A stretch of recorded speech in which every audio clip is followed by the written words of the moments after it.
Welcome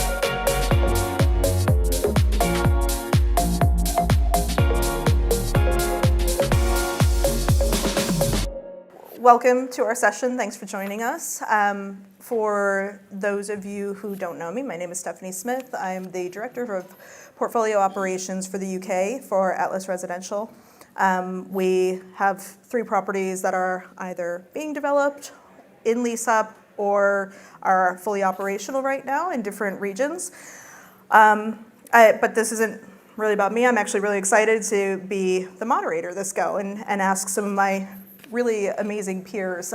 Lots of questions, all the tough ones, and with the group that we have up here, I have no doubt that it will be very transparent, very honest. And in fact, that's one of the things that I noticed about this year's Build to Rent Forum compared to even kind of 3 years ago, 4 years ago, is that for a long time there was a bit of fear about talking about failures, things like that. And what I really appreciated is that now we're actually seeing people going up there saying, hey, you know what?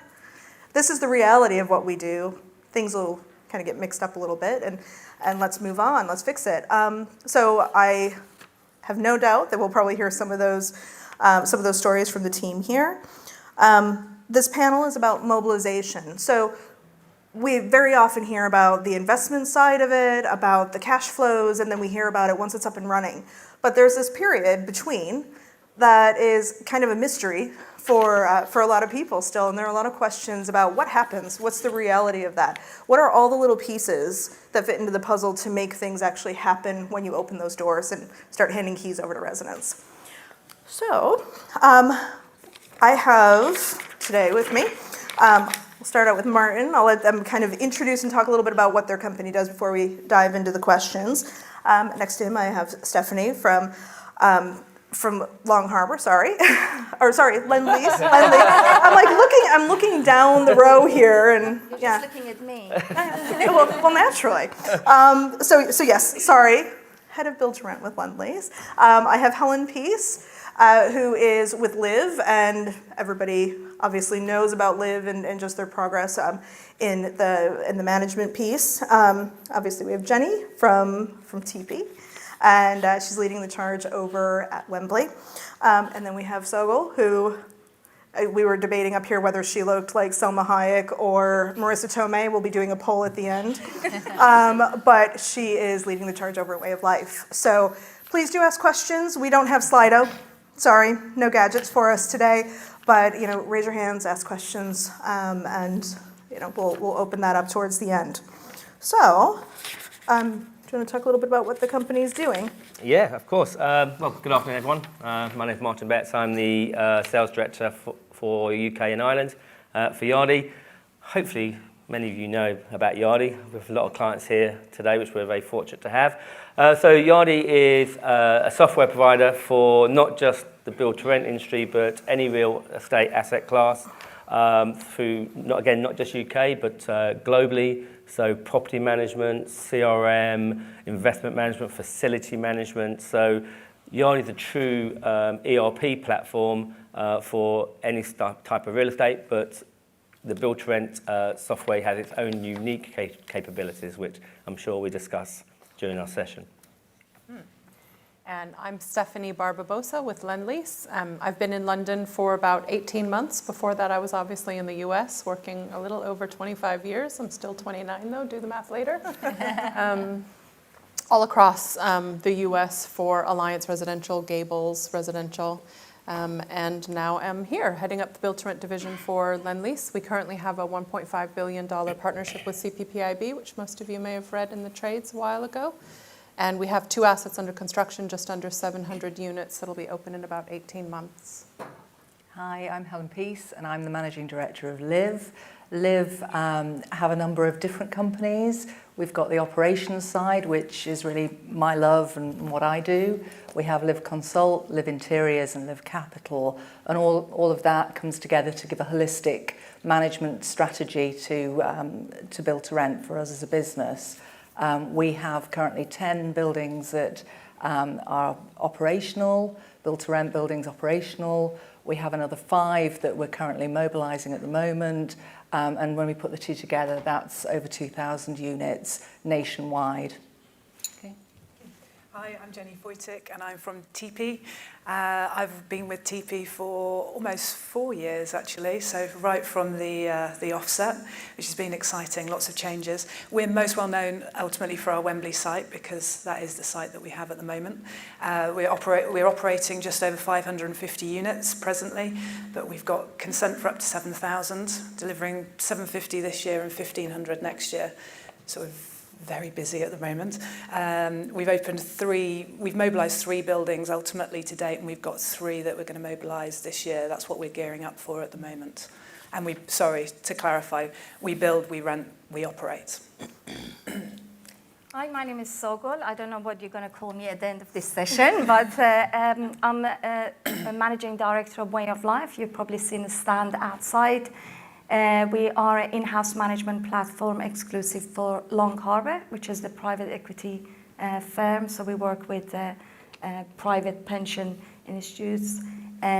We are quite young in terms of how long we've been in operation, but we've done a lot in the past 12 months. We've got 2 schemes in London, about 220. We have a scheme up and running in Manchester with a leisure facility and a swimming pool on the top, which we won the amenity space for that unit. We're opening 206 units in Birmingham in about a month's time, and we are opening another scheme in Leicester, which is 296 in summertime. So I don't know why I'm doing here, but we are adding additional 500 units to our portfolio. So we're very excited, and we manage everything in-house, and we invested a lot in terms of our IT website and automating a few things for our staff so they can spend their time where they should spend their time. Okay, thank you. So my first question is for Jenny, because obviously Wembley is a huge project, and it's obviously multi-phased, and you've got so much capacity there to do so many different things. Obviously, you kind of had your first properties that came online. During your mobilization and going into the operational pieces, but even from talking to planners, developers, what are some of the different pieces that you've started to adapt within there? And then even into the marketing aspects of it, because obviously when you've got so many different properties of different styles, how do you differentiate those? I mean, one of our major learnings ultimately is prepare as early as you possibly can. I think I do marketing's head in, I think, because every time we open a new building, I'm like, can we have it a bit sooner? Can we have the information a bit sooner? Preparing your leasing team and creating your in-house experts is essential to getting that building off the ground and making sure that your teams have got the assets, the information that they need to get moving. We're so lucky though in Wembley. We work so closely with the design teams. We work so closely with our PMs and DMs, which are the project managers and etc., to be able to actually get all of that information as early as possible and set up for pre-leasing is the other major thing that we've been focusing on. And we're able to do that because we have absolute confidence that our buildings will be delivered on time, which we'll all know here that a week in the lettings or the leasing world makes a huge difference to your customer. So delivering on time is absolutely essential. So very much focused on the detail, getting it together as early as possible, and focusing on pre-leasing. Great. Does that answer your question? So. Yes, absolutely.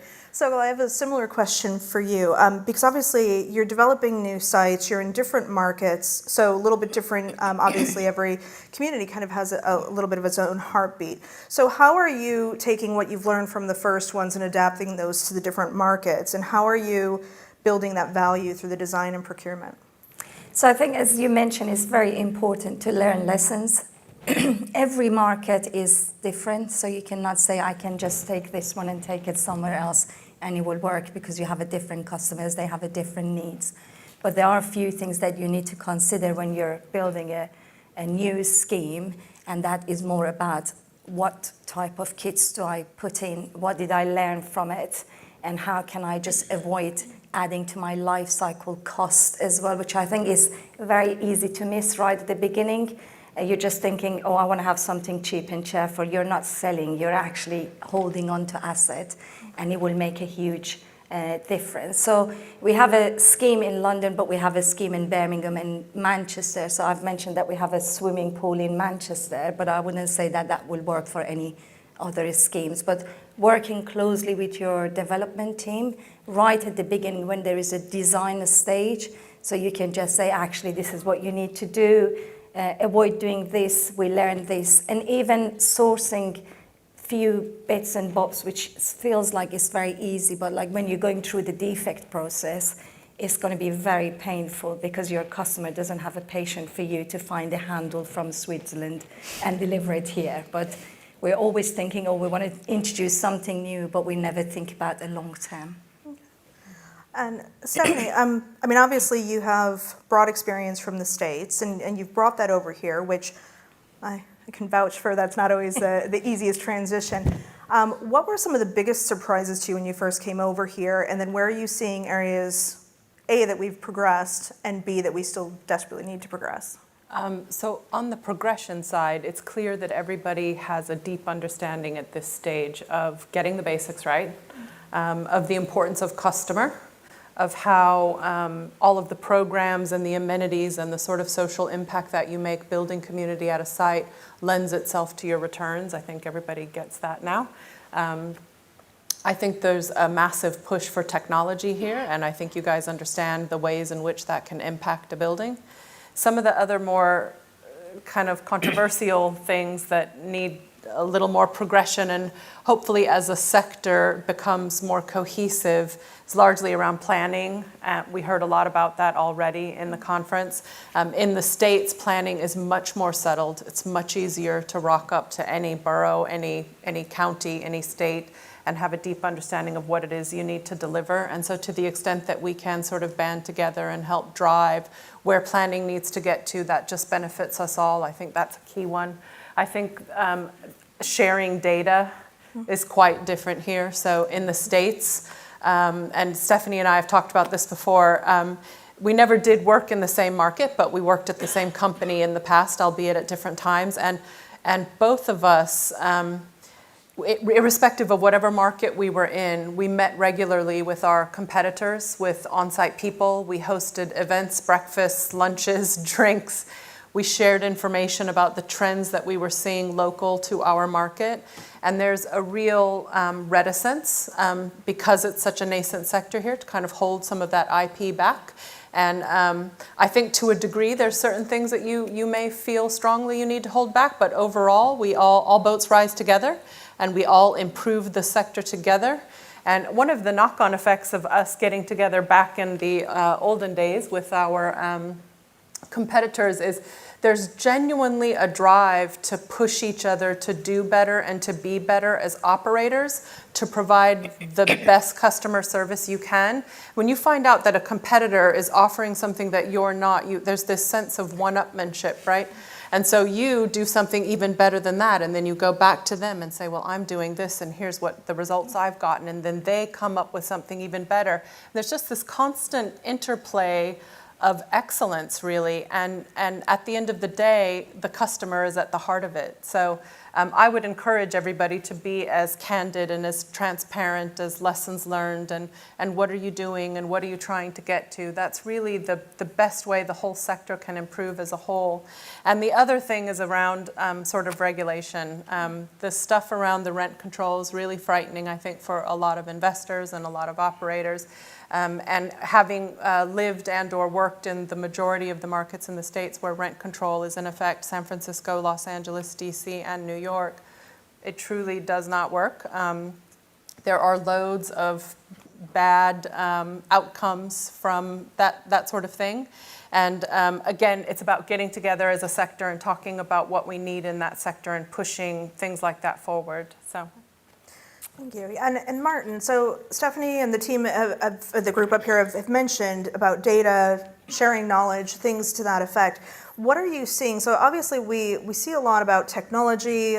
We see a lot about, obviously, portals, apps, all of that, which is great because obviously we want to reach our customers. But also, what are you seeing on the investor side that they're looking for that maybe a managing agent or an owner manager is looking for from technology? I think there's there's two things really. I mean, data is key. I mean, I've heard it in all the sessions this morning how important it is.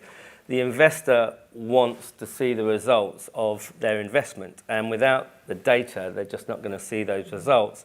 So it's really important when the panel was talking about pre-leasing, is that when you're onboarding a new property, is that you've got as much data in there as possible. And it's not just about the data about the property, it's the data about your prospective residents. It's the imagery, that's all data. You know, the floor plans, videos, whatever the case may be.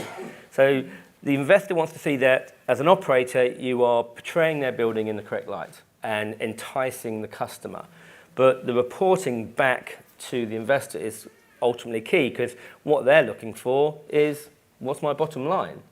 And it isn't just about rental and all the amenities from the rental, it's also about the cost.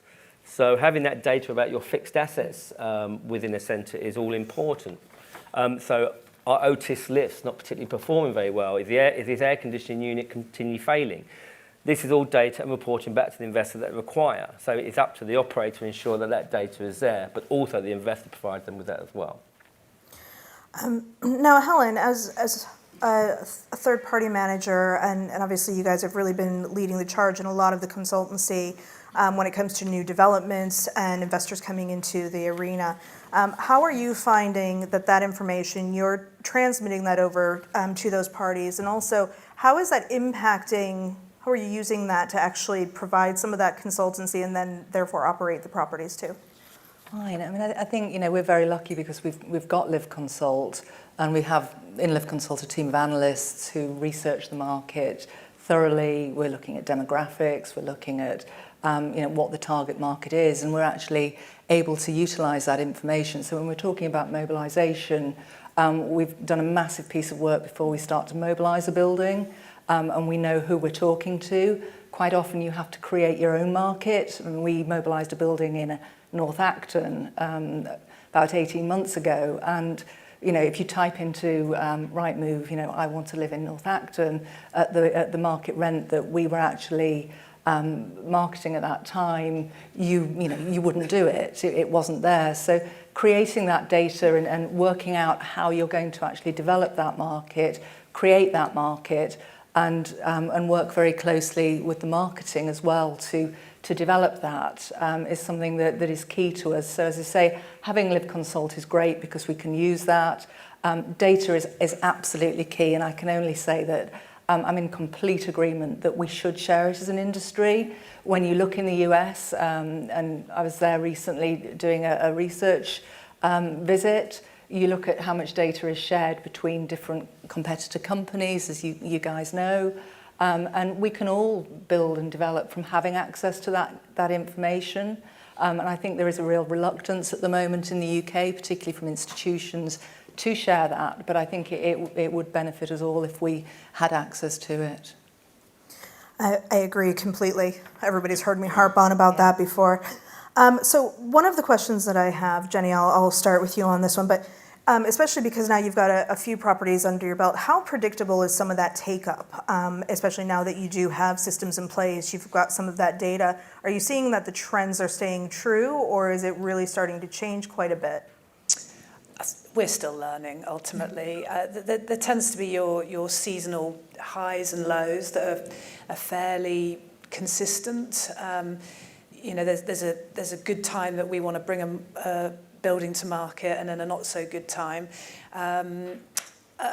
Ultimately, what we tend to find is that because we're concentrated in one place, we're able to start building that database for the next building quite quickly, and obviously we're experimenting a lot with how we market and when we market and how hard we market and where we market. Everyone knows that we've been on the tubes pretty consistently for the last 12 months, so that's brought us quite a lot of inquiry, and that can affect things. We actually had a pretty good December, and I think I've heard other operators say the same thing this year, which is really interesting because that is generally always been a challenging market. So the market itself is obviously changing. So predicting things exactly, it's a difficult one to answer, but we keep experimenting, and we all know that the market is also price sensitive. So we're always tinkering with, that's a Michael Allen term, he sat there at the back, I can see him. We're always tinkering with where that right rent is as well, that sort of line between a market rent and a good leasing velocity. So it's interesting times. We'll probably learn the most this year, bringing 3 buildings to the market at almost the same time. So obviously some of that is the customers starting to understand a little bit more about what build to rent is. But Helen, do you feel that the customers truly understand it? How are we getting that message out to them about why we're a little bit different from the traditional PRS market? I don't think that they do yet, and I know it's been covered in the morning session, but I also think that until we decide what we're calling build to rent, it's very difficult to then move on from there. And I know in the sessions this morning we've had PRS, build to rent and multifamily all thrown in, and I think that we've got to decide what we are as well. But I do think that when there's not a huge amount of build to rent product, particularly outside of London, it is hard to take that message out to people, and I do think that people have to almost come into that message. We find that when inquirers come into the building, they're wowed by it. The fact that they actually have the amenity space. We talk through the resident engagement programs, and they buy in, and you can see them actually sort of their defences coming down when they're in the building, and they're starting to think, actually, you know, this is something different and I do trust this more.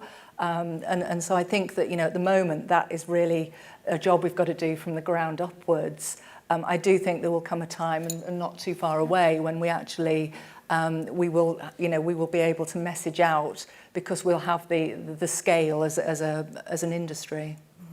And Martin, how key is technology in getting that message out to the consumers? Because obviously through portals, things like that, you still have to kind of get them in.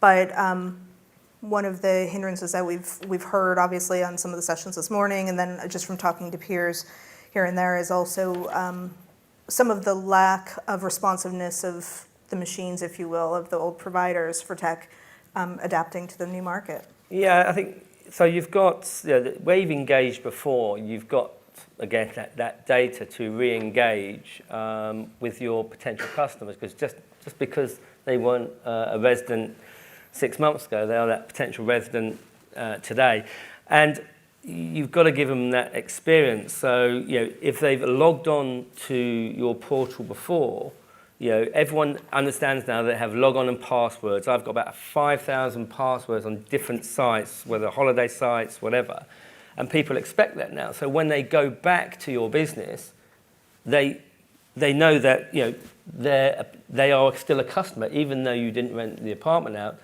All their data's still there, and they're part of you. So that engagement is a lot easier for that prospective resident. So, and that comes back to your central source of the truth with your system. Whereas if you don't utilise that, every time someone interacts with you, it's a new experience for them, which you actually don't want that to happen. But then reaching out to them as well, because, you know, survey people. You know, tell them about what's going on. As long as they're opting in, obviously with the GDPR rules, as long as they're opting in, you know, start surveying, start sending emails to them, brochures to them, just to kind of engage. Saying, look, what a great product we have here. I've got a swimming pool on my roof. Wouldn't you love to kind of live here? Although swimming pool on the roof in Manchester, that's got to be cold. It's lovely. You should try it, Martin. We'll do a site tour later on this afternoon. We'll get the bus parked outside. So you know, obviously we were talking a little bit about hiring, marketing, starting all of that early. Obviously you're doing that in different markets, but there has to be, I'm assuming, some consistency to kind of where you're slotting those in. How early are you starting your marketing so that you can get the correct messages across? And then how soon do you start looking to hire teams before you start actually pre-leasing? I think what we need to realize that this is a rental product, so it's not a sales product. So you can do the advertising, you know, 12 months before, but in reality, people will give 2 months notice to their, you know, previous landlords to come in. And I think it's interesting because we're now having a construction side that we're advertising and we're telling people, oh, we're opening the doors at this time. And people say, yes, I love to take a property, but can I come and see it? And then you have all of these processes around that. This is a construction site. Is it safe? How are you going to take people? And, putting a marketing suite together is not going to be a cheap thing to do anyway. So I think you should have some kind of a balance of where you should, advertise it. But in terms of the pre-lets and engaging with the corporates, you can do that, much earlier, because there might be, a corporate company, let's say it's IBM, KPMG, and HBC, that they are trying to take people to a different location, and that can be a selling point for them to say, we can find you a place to go and live. So I know that the markets have a different view, and I like to hear Jenny's answer. It's lovely to have everything on the ground, but I'm just thinking, how are we going to deal with this volume? Because if we cannot go back to people, we might just also create a bit of a unhappy customer because we cannot get to them. We don't have the resources. In terms of the staff, I was amazed that this morning everybody talked about the design and planning, and nobody even touched on the staff. And they are the people who are going to make your business, and they are the people who are going to meet people, and they can sell your products, not the people who are sitting in a boardroom because they have no idea. And I always say that if you think that you're opening the door and everything's going to be perfect, they've never been operational people. They've been sitting in a boardroom. I'm losing my voice, but it's not it's the excitement of opening a door. I think that's what I will say. But in terms of the staff, I will say you need to. I know it's a cost, but I think you should recruit the staff about between 4 to 3 months before you open the door, so they know the product, they know what they're selling, and basically they fall in love with what they're going to sell to other people, because they know how the lift is working, they know about the units, they get involved in terms of ordering some furniture, designing the layout and the amenity, because they're going to be breathing that space day in and day out. So I think it's very important. And some people saying, oh, what about the concierge? I think that, don't underestimate, their power that they've got. As soon as somebody's walking through the door, who will they see? Not me, the concierge. So they need to feel about how everything is operating and having a handover with the, other contractors as well. So that's what I feel is, essential to do. And I hate to think about that. We still have colleagues that they opening their door and their first day that their staff is turning up is with the customer, not before. So if you don't know about the building, how are you going to sell it? Correct. Agreed. I think maybe that's probably the one hindrance is that we all actually are speaking from the same, a similar hymn sheet at least, and I think in different phases. But again, it goes back to the fact that we're starting to see this bigger understanding, which Stephanie mentioned earlier. And Stephanie, coming from a market where, speaking about staffing, you have such a huge talent pool of people who are very well vetted. They know what they're doing. Obviously, yes, you still recruit from other areas just based on personality, but how are you finding just the talent pool here as far as the understanding for people who are applying either from the traditional market or people who are coming in from other markets? Well, that's a challenging question for me because we don't actually have any operating assets yet, so I'm not looking to hire. But what I will say is that there are a lot of incredibly talented and smart people here, and I'm encouraged that the likes of, I think it's IRPM, perhaps the UKAA will start at some point some more distinctive training and structure programs around what it takes to actually operate build to rent. I know the NAA in the States. It's another quite a big difference from the States versus here. The professional bodies that are operating in the States have massive training programs and certifications that really help bring people up in the sector. Oftentimes they work with universities on intern and grad programs. I know Virginia Tech has one of those that's quite popular. So I'm encouraged that we will evolve that. But I've certainly in the States hired from hotels. I've gotten fantastic service at a restaurant and given them my card and hired them on the spot. It's really all about people. People buy from people, and so you want to hire people who care about people. At the end of the day, You're hiring for a culture and you're training on a skill. And I think that's a key distinction of any sort of service business, but particularly ours. Home is like the most personal thing to a person. It's the biggest check somebody writes every month, and you've got to treat it with that level of customer care that matches. So. Well, and I imagine that even flows up to your corporate teams too, as far as finding people in this market who are actually adapting into that. So, I just would like to say that absolutely I agree with you, and I think that you can train on property, you can train on the technical, but you can't make people customer friendly, right. and you know that is the much more important attribute when you're recruiting. And also our recruitment over the last 3 years, when we started recruiting, particularly for on-site teams, there wasn't a market out there, it was hard to find the right people. Over that 3 years, I'm really pleased to say that we now have a much more positive feedback, and people want to get into the build-to-rent sector. They know about it, they're bright people, they're capable, and the market is opening up, definitely. Yeah.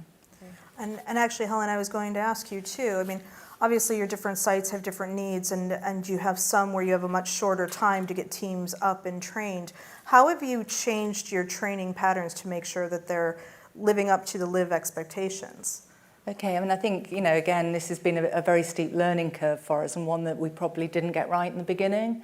But what we do now is we embrace the team by bringing them into the office, by housing them in our own environment for a period of time, getting them to understand the culture of LIVE, what we're trying to deliver, the fact that the resident is definitely at the centre of everything that we do.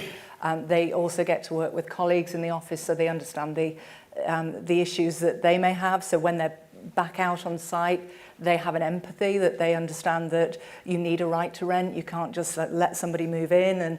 And so it's working. They work very closely on that side. We also get our teams who are in the office to go out to site and work out there and understand what it's like to be on the firing line, and you know what you need, what equipment you need to you know, sort of mentally to be able to deal with that. So I think that, you know, that's absolutely sort of what we've tried to do. And in terms of that training, you know, we're developing our training program, we're formalising it more. There's obviously all the typical health and safety things that you need, but what we're trying to do is to create a career progression path for our teams, so that they can start with us at an entry level and they can see a future with us and stay with us. And I completely agree with you, Helen, especially if you have, I mean, it's very easy if you have the operation just in one location. So if you only have London, then it's much easier. But if you have, you know, Manchester, Birmingham, Leicester, Leeds, Southampton, you know, it's very important for them to feel that they're part of a bigger group. So they're part of the family and their culture will blend. So we have the same thing. So we have a day in a week that we sit and we have a weekly calls, and we have everybody's attending that call and just say, so how was your week? What did you do? What did we learn? You know, and also trying to use the people who've been in the business for a bit longer to help other teams to go through the mobilisation plan, so they feel that they've got another project to work on rather than I'm stuck in this building, I only have to look after 138 units. Absolutely. So I'm conscious of time. We've got about 5 more minutes. Do we have any questions from, over here? It's for Jenny, if you don't mind. With such a high concentration in one particular area, how do you, if you do, adapt to the rental values and market conditions? And conscious that you've got stabilised buildings at a set price point, how are you going to, you know, should the market next year dip slightly?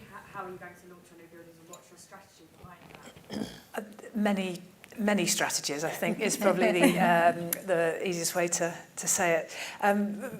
Ultimately, we're creating a new market, as you mentioned about North Acton, and we do have obviously the benefit of owning the estate at Wembley Park, and therefore being able to influence the placemaking and feed directly into that. So there's lots of work happening around Wembley Park as a place, and then ultimately it's very much a marketing game in terms of changing perceptions of an area and changing perceptions of what renting is. So because we're growing, when we opened our first building, we were a localised market. And we were starting to attract people from different locations, but ultimately we're having to accelerate that in order to, you know, fulfill the demand of, you know, what's coming in terms of volume of apartments, hence why we're on the tubes, et cetera, et cetera. So there's that aspect, which is, so it's very much a marketing game. But then we're very much, we're such an open business in the sense of we're really keen to experiment. And we're actually in a really, really exciting time in residential lettings, I would say, because there's tech companies, there's sharer companies, there's all sorts of different people trying to solve problems for customers in the market. And that's what we as TP, and I think all of us here, are aligned with. How do we solve problems? The sharers market is a big problem because legislation holds you back with the joint and severally liable, and it's messy. It's messy to operate. There are people trying to solve that problem. So there's other ways that we can look at renting our apartments, and that's ultimately what we're doing, whether it's through corporates or whether it's new businesses, whether it's through tech, or it's how we reach our customers. I don't know about anyone else here, but for us, Rightmove and Zoopla, it sort of stopped working some time ago. So, you know, there've got to be other ways to reach customers. And that's what we're focusing on, not standing still. And I think probably we're all on that same page. So it's a really exciting time. And I think, you know, in the previous session, it was a talk about, like, when you have the first residents in, it's like if they have a good experience, that will be your, like, a walking brand and, you know, your marketing tool, because they will have a conversation with their friends when they're going out, or if they just at work, they say, oh, I'm staying here, it's lovely, I've got a good residence, there is a safe, secure, there is a concierge. And these are the things that they will say. So if you can make the, you know, your customers, the existing customers happy, I'm sure they will, you know, it will go a long way. Yeah, I forgot to mention that, sorry. Your residents are always your best ambassadors exactly. by far, absolutely. Yeah, I think you want to analyse where they've come from as well, because, you know, most people connect through the internet, so you've got all these Google analytics. Study those. You know, what people are coming through the door, where are they coming from, what's enticing them. You know, that all that information is there at your fingertips. Just go and mine it, and then that's going to solve a huge problem for where you're going to go to next. Yeah. Absolutely, absolutely. We'll go actually back to the back of the room because you guys were waiting patiently. Oh, this gentleman here in the tie. Oh, you can pick one. Pick a hand. That's fine. Thank you. It sort of extends on the question of if you've got a stabilised asset or not, how much the residents and their participation play back humanly through your building. How do you support that, and how do you support it digitally? Who wants to field that one first? Nobody wants to go first. But it's massively important. I think that getting that engagement is crucial. You know, we talk about what we do, and again in the morning session we were talking about we don't actually manage property. You know, we're looking after people and we're homemaking for them. So I think that is really crucial. We try and do it by getting the team on site engaged. We have at Live we have our app, and we use that with residents so they can suggest ideas. We can also segment that. So if you're not a runner and you don't want to hear about running every week, then you cut that out, and we don't tell you that there's running sessions. If you like wine and you want to go and taste wine every week, then you can select that. So I think you've got to listen to the people in the building. You've also got to work out each building is different. We have buildings where people, they don't want a lot of things in the building. They want to do boot camp, they want to go running, they want that to be sort of promoted. Other people, it's Saturday morning brunch sessions. So you listen to what they want, and you're there to facilitate, you're not there to dictate.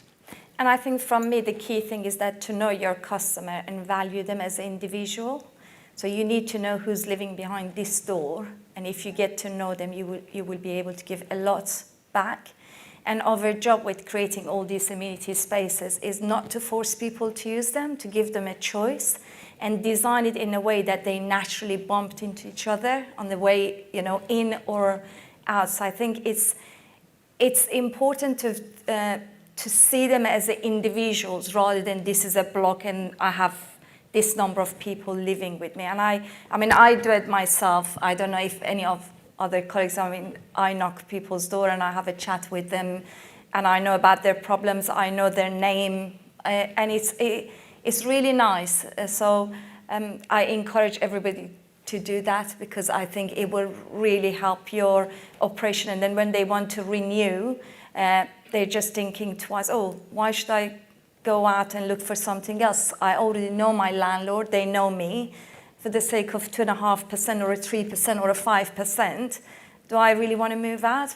Probably not, if I'm happy, because the removal van will cost you more, and then getting your deposit and re-registering your deposit. So I think these are small things, and I completely agree with Helen. If they don't want to be, you have to ask them, how would you like us to communicate with you? Because we're just assuming that everybody likes to be, in touch. You need to be in touch with them through email, or just, some people might like WhatsApp. I know a few that they like it, so I think we just have to adapt. Yeah. Agreed. And realistically, when they're happy living there and they're renewing, they're going to refer friends over as well. Exactly. And that's the best resource you can ever have.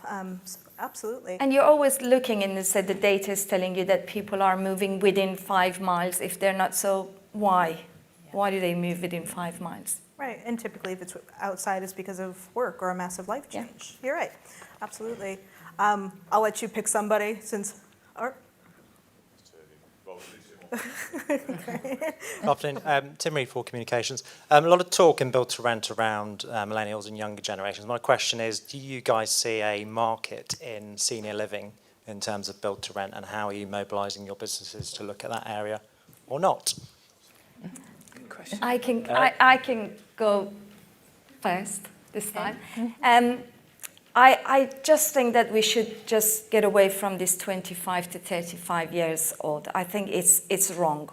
And I know that we will all have students living with us, but I know that I have people who are 60, 50, 70 years old. So the market is changing. So we need to adapt and respond to that. Otherwise, we're all having these cool gadgets in our building when we have a 60 years old, walking in, because they have the same needs. So they don't want to be isolated. They like to live somewhere safe and secure. And sometimes when I talk to other customers, they say, oh, I want to sell my house and I would like to have a luxury of having a concierge or a cleaner. And they are living in a flat, but if you design your amenity or a community space well, it's just an extension to their living room, and they would like to talk to someone else as well. So I think we need to be very careful. I've personally seen people 55, 60, 70. I had a retired couple 3 weeks ago, which I just said, so why us and what are you doing here? I said, well, I sold my house. I like somewhere safe and secure. Mm-hmm. So, I'd second that, but I think the thing is the lettings market, if you like, has always been broad, and the term young professional really winds me up, because I've seen all walks of life, been in the industry for nearly 20 years, or how upsetting. I think what I've seen ultimately change is what people expect from service levels, and not even a concierge service, I just mean in terms of service levels and product standard. That's what I've really seen change. And the market is shifting, it is changing, but the lettings market's always been broad. And if I can actually switch from moderator to panelist briefly for that question, coming from a market where realistically you have so many different types of tenures within multifamily, build to rent, whatever name it is that we want to give, which very often the customer doesn't even ever hear, it's just about them having the awareness. There is a level of freedom that it provides to seniors. People tend to think senior living, and there's instantly the stigma of, oh, I have to worry about healthcare, I have to worry about food services, all of this. It's not necessarily that. It's just very simply they want a quality place to live where somebody's going to make sure that they're taken care of in a great house with good service. If the sink is leaking, that somebody's going to come over and fix it. On our site down in Southampton, We actually have a couple who moved from Devon. They bought a house over there because they were retiring. They thought, oh, idyllic life. It was too idyllic. They wanted to move back into a city center. They've since sold their car. They've now renewed. They're happy there. And we actually have additional couples who've now moved into that are different ages. But like you said, there's this image of, oh, it's all the millennials, it's all the young professionals. It's really not. Yes, you're going to get that in any property, but it's about the diversity. And what you find often is that different age ranges actually really appreciate the different, having so many different types of residents within one building. Yeah. Even at Bow Square, for instance, we have families that have met up with one another, and then they have, maybe they have kids, and then there are seniors in the community who instantly start talking to them and they become friends. So there are so many different ways that it can work. And I also like to say, like, when you're 50, 60, 70, you're probably not working that hard and you would like to travel. How many of us are, struggling when we want to go, around the world or go to, to a week in Europe, and then we have to knock over a neighbor's door and say, do you mind if you look after my plant? Do you mind if you, collect my parcel? Like, if you have that availability and you create that facility, people will love to come and use it. Okay, I think we've got 15 minutes till the next session starts, but I think I'll do this gentleman a disservice, and I didn't let him have the... See, the problem is I'm so short, all I can see are hands, so I'm like, that's why you should stand here, so you can have a lecture. The problem is nobody will be able to see me behind the podium, that's why, yeah. If the answer's sharp, that'd be great. Okay.